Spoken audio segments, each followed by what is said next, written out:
Have you ever felt like you truly knew someone, completely? Like you shared life, dreams, routines, and yet deep down, there was something you never managed to see? Because sometimes, danger doesn't come from a stranger. It sleeps beside you. And that's exactly what happened to Susan. A strong woman, an experienced nurse, someone who spent her days saving lives, without imagining that one day she would have to fight desperately to save her own.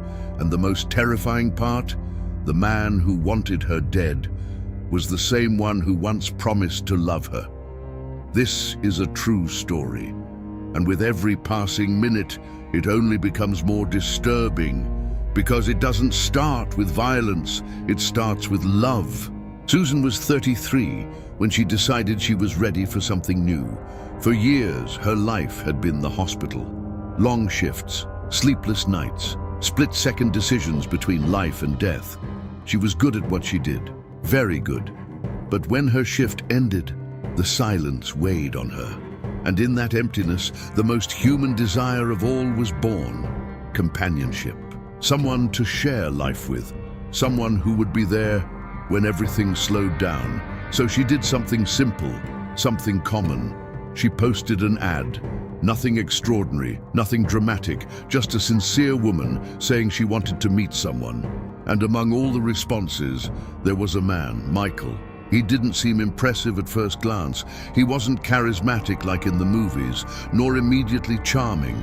But he was kind, attentive, and most of all, he seemed interested. They talked for hours, days in a row. They laughed, shared stories, built a connection, and in a short time it all felt right. Maybe too fast, but sometimes the heart doesn't wait. A few months later, they got married. At first, everything worked. Simple trips, quiet outings, light moments. It was the kind of relationship that feels normal, comfortable, safe. But safety can be a silent illusion, because little by little, small things started to change. Nothing explosive, nothing obvious, just details. Michael began to close himself off, to grow more distant, more irritable, more suspicious. And the strangest part, there was no clear reason. It wasn't a specific crisis. It was as if something inside him was growing, something Susan couldn't understand. And here's the first point many people ignore. Not all danger arrives screaming. Some arrive quietly, disguised as ordinary days. Michael started getting bothered by small things, simple expenses, everyday decisions, even happy moments seemed to irritate him. It was as if he was always expecting something to go wrong, always tense, always prepared for a problem no one else could see. And Susan tried to help. Of course she did. That's who she was. She took care of people. That's what she did every day. So she suggested therapy, conversations, support. But Michael refused, always. To him, the problem wasn't him. It was the world, other people, life. And when someone truly believes that, everything around them becomes a threat. Over time, Susan noticed something else. Michael wasn't just distant, he was obsessed with money, with possessions, with control.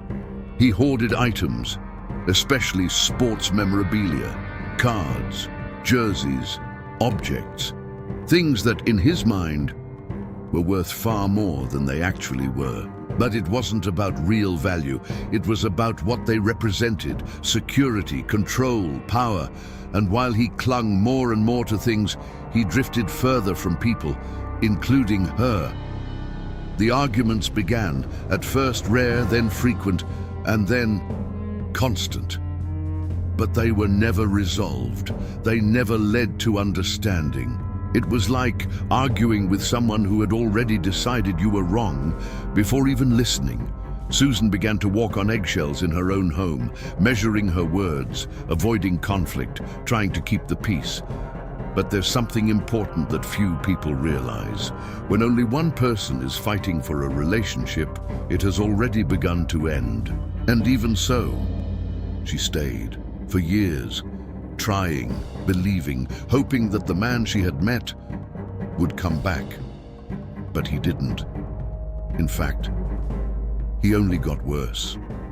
His anger grew, without explanation, without control, and most frightening of all, without any apparent limit. Friends began to notice the heavy atmosphere, the tension, the discomfort. But as happens in many relationships like this, everything looked normal on the outside, until it wasn't, because there comes a moment when trying to save someone starts destroying you.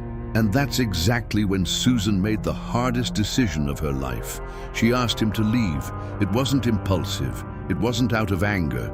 It was emotional survival. She needed peace, silence, a safe place within her own home. And for a brief moment, she got it. The house felt lighter. The atmosphere changed. She could breathe again, smile again, live again. But while her life was beginning to improve, his was falling apart. And that was the beginning of something far more dangerous than any argument. Because some people, when they lose control, don't accept it. They react. And in Michael's case, that reaction was about to cross a line that has no return. But Susan didn't know that yet. She believed the worst was over, that the end of the marriage was the end of the problem. But in reality, it was only the beginning.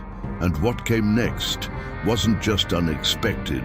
It was almost impossible to imagine, because while she was trying to rebuild her life, someone was already planning to take everything from her. And this time, it wasn't an argument, it was a plan, a cold plan, calculated and deadly. But what no one, absolutely no one, could have predicted is that this story would not end the way he imagined. And that's exactly what you'll find out. In the next part, there's something few people understand about the end of a relationship. It doesn't always end for both people. Sometimes one person moves on and the other stays stuck. Stuck in anger, in rejection, in the feeling of having lost everything. After Michael left the house, Susan's life began to change, and for the first time in a long time, for the better. The silence was no longer heavy. It became peace. The house, once filled with tension, now felt light. She went back to doing simple things, going out with friends, watching a movie without fear of criticism, making decisions without having to justify every detail. Small things that actually meant everything. But while Susan was rebuilding her life, Michael was sinking. He didn't see it as a natural ending. To him, it wasn't a relationship that ended. It was a loss, an injustice, an attack.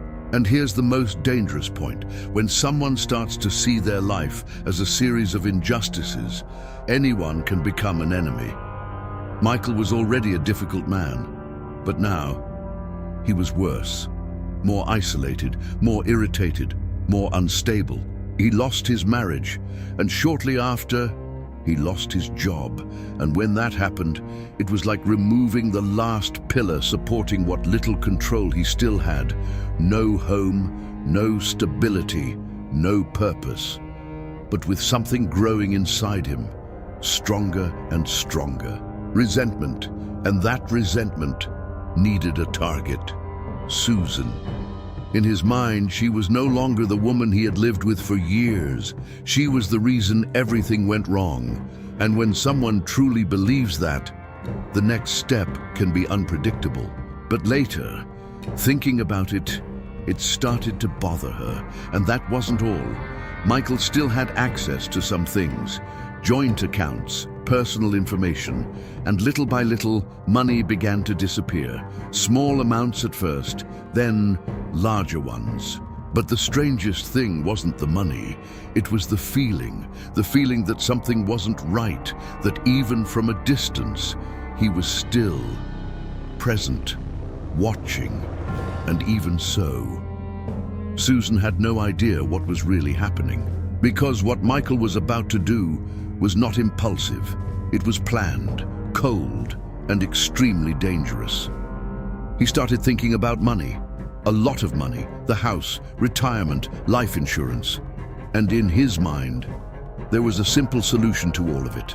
If Susan no longer existed, everything would be his. No division, no dispute, no loss, only gain. But there was a problem. He didn't have the courage to do it himself. And this is where the story changes direction completely. Because when someone decides to cross a line, they rarely do it alone. Michael knew someone, a man named Ed. They had worked together. They weren't exactly friends, but they had something in common, a distorted view of life. Ed was not a good person. In fact, he was exactly the kind of person you would avoid at all costs. A criminal record, violence, drug problems, and most importantly, desperation. Because desperation makes any offer possible. Ed needed money, a lot of it. Debts, addictions, survival. And Michael had a proposal. Simple, direct, and dark. $50,000, half up front, half after, in exchange for one thing, eliminating Susan. There was no emotion in this plan, no internal conflict. It was a decision. And for Ed, it was just another job. But there was an important detail. Michael wasn't completely naive. He knew he needed an alibi, something solid, something that would place him far away when everything happened. So he began to build the plan carefully. He chose the date, the moment, the time, and decided he would be out of town, while someone else did what he didn't have the courage to do. And the most frightening part, all of this was happening while Susan believed she was simply closing a chapter of her life. She didn't know that for him, it wasn't over. In fact, it was about to reach the most extreme point possible. Days before the attack, Michael did something seemingly simple. He called Susan, a normal conversation, superficial, nothing that raised suspicion. But that kind of contact isn't always innocent. Sometimes it's just a way to check if everything is going according to plan, if the victim is where they should be, if the right moment is approaching. And it was. Because that night, everything was ready. The house, the access, the timing, and inside it, a man waiting, a stranger with a single mission. And meanwhile, Michael was far away, ensuring that when it was all over, he would seem completely innocent. But there is something no plan can control, the unexpected. And that night, the unexpected had a name, Susan. Because she wasn't just a victim, she was much more than that. And in just a few minutes, everything would spiral completely out of control. But that is what you'll see in the next part. Because what happened inside that house wasn't just an attack. It was a fight, a real fight, raw and completely off script, without warning, without time to think, without a chance to prepare. And yet those are the moments that define everything. That night, Susan just wanted to go home. After a long shift at the hospital, all she wanted was silence, rest, normalcy. It was supposed to be just another ordinary day, but it wasn't, because while she was driving back, someone was already inside her house, waiting. And the most frightening part, she opened the door herself. Without knowing, she was walking into a trap. She turned off the alarm, as she always did, walked in, put her things down, picked up the mail. Everything seemed normal, until it didn't. Because as she walked toward the bedroom, something caught her attention. The door. It was different, almost closed. And that wasn't normal. Small details. That's how danger begins to reveal itself. But at that moment, it still didn't seem enough to cause fear, so she did what anyone would do. She pushed the door open. And that's when everything happened, without warning, without words, without explanation. The attack began, one impact, then another and another, fast, violent, confusing. She didn't have time to understand, only to react. And there's something important here. Susan was not just anyone. She was an emergency nurse, someone trained to act under pressure, someone used to chaos.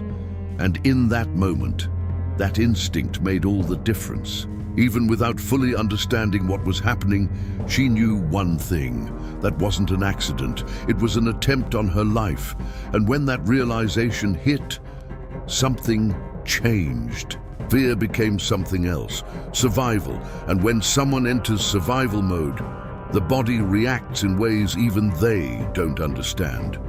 She fought with everything she had. No technique, no strategy, just instinct. She pushed, screamed, tried to escape, but the attacker kept going, determined. And in that moment, she realized something even more terrifying. This wasn't someone lost. This wasn't a mistake. It was someone who knew exactly what they were doing. And that changes everything, because when someone enters your home with intent, there's no room for doubt.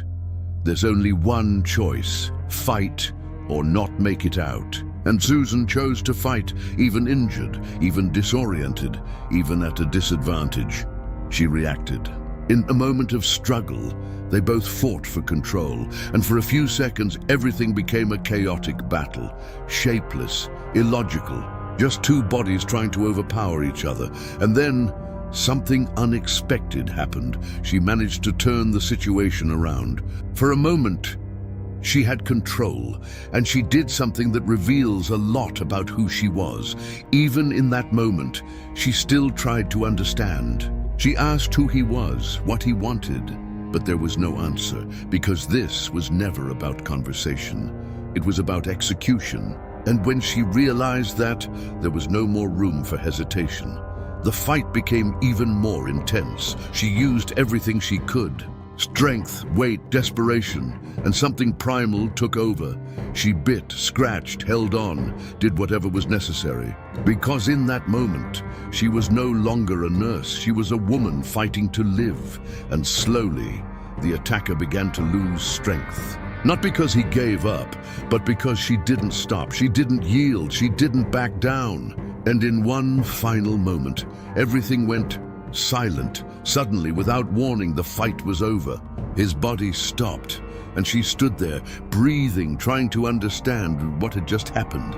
Because in just a few minutes, her life had changed completely. She had walked into her house as an ordinary person, and walked out of that room as someone who had survived the unimaginable.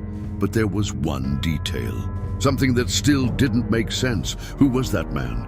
And more importantly, why? Because it didn't feel random, it felt planned. And that question was even more terrifying than the attack itself. Even injured, even disoriented, even at a disadvantage, she reacted. In a moment of struggle, they both fought for control, and for a few seconds, everything became a chaotic battle. Shapeless, illogical, just two bodies trying to overpower each other. And then, something unexpected happened. She managed to turn the situation around. For a moment, she had control, and she did something that reveals a lot about who she was. Even in that moment, she still tried to understand. She asked who he was, what he wanted, but there was no answer, because this was never about conversation. It was about execution, and when she realized that, there was no more room for hesitation. The fight became even more intense. She used everything she could. Strength, weight, desperation, and something primal took over. She bit, scratched, held on, did whatever was necessary, because in that moment, she was no longer a nurse. She was a woman fighting to live, and slowly, the attacker began to lose strength. Not because he gave up, but because she didn't stop, she didn't yield, she didn't back down, and in one final moment, everything went silent. Suddenly, without warning, the fight was over. His body stopped, and she stood there, breathing, trying to understand what had just happened. Because in just a few minutes, her life had changed completely. She had walked into her house as an ordinary person and walked out of that room as someone who had survived the unimaginable. But there was one detail. something that still didn't make sense. Who was that man? And more importantly, why? Because it didn't feel random, it felt planned. And that question was even more terrifying than the attack itself. Even injured, even in shock, she did what she had to do. She got out, called for help, and shortly after, the authorities arrived. And what they found was not an ordinary scene. It was the result of something that rarely ends like this, because most of the time stories like this don't have survivors. But this time, it was different. And while she was being taken to the hospital, reality began to settle in. She had survived, but someone had lost their life in that house. And that is something that changes a person forever, because surviving sometimes comes at a cost. But what no one knew yet was that this had not been a random crime. It was just the tip of something much bigger. And when the pieces began to fall into place, the truth revealed something even more disturbing. Because the person responsible for all of this was not a stranger. It was someone she knew, someone who had been by her side, someone who once said he loved her. And when that truth came out, everything became even harder to accept. Because in the end, the greatest danger was never outside the house. After everything ended, came the silence, but not the peaceful kind. It was a heavy silence, confusing, unreal. Susan was alive, but nothing was the same. Because surviving something like that doesn't mean it's over. In fact, that's where it all begins. While she was being treated at the hospital, a place that ironically was her workplace, her mind tried to catch up. Fragments, sensations, disconnected images, the impact, the fight, that man's eyes, and above all, the certainty. He wasn't there by chance, it had been planned. But by whom? That question began to echo, even before any investigation. Meanwhile, at the house, the police began analyzing the scene, and they quickly realized something important. It didn't look like a typical robbery. Nothing was randomly disturbed. Nothing suggested desperation. On the contrary, there was organization.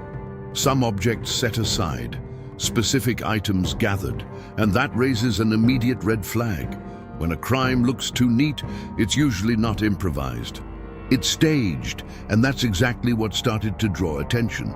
Because among the separated items, there was something curious. Items with no immediate real value, but that had value to someone specific. Collectibles, personal objects, things that wouldn't make sense for a stranger to take, but would make perfect sense for someone who already knew the house. And that completely changes the direction of an investigation, because it stops being a random intruder and becomes someone with a connection. And when that possibility arises, an inevitable question follows. Who would benefit from this? And at that moment, one name starts gaining weight. Michael, the ex-husband. But it was still early, it was only a suspicion until something was found. A detail that seemed small, but changed everything. A backpack left behind at the scene, and inside it, clues, connections, and finally, a path. Because that backpack wasn't just any object, it had an owner, and that owner was not unknown to the police. He was a man with a record, violence, crimes, problems, and more importantly, connections. Among them, Michael.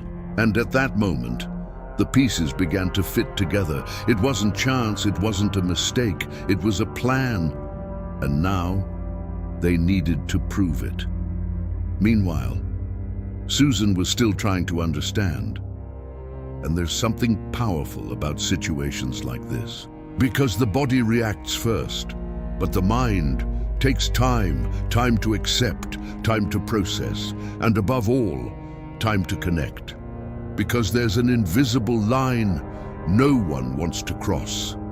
The possibility that someone close is responsible for something so extreme. But little by little, that line began to disappear. Details started to make sense. Past behaviors, things that once seemed small, now carried a different weight. Control, money, anger, strange actions. The signs were there, but as happens most of the time, they only become clear afterward. And meanwhile, the police moved forward, tracking calls, movements, and then an important discovery. Michael wasn't in town. He had an alibi. He was traveling far away. But there's something curious about perfect alibis. They tend to be planned. And when they are planned, that raises even more suspicion. Because no one creates an alibi without a reason. And that's exactly what started to weigh against him. On top of that, there were calls, contacts, and direct connections with the man who invaded the house. That wasn't a stranger. It was someone linked to Michael. And at that point, the investigation was no longer about if. It was about how to prove it. And when the truth starts to surface, it doesn't come little by little. It comes all at once, heavy, undeniable. Michael had planned everything, every detail, the entry, the timing, the method, and most importantly, the absence.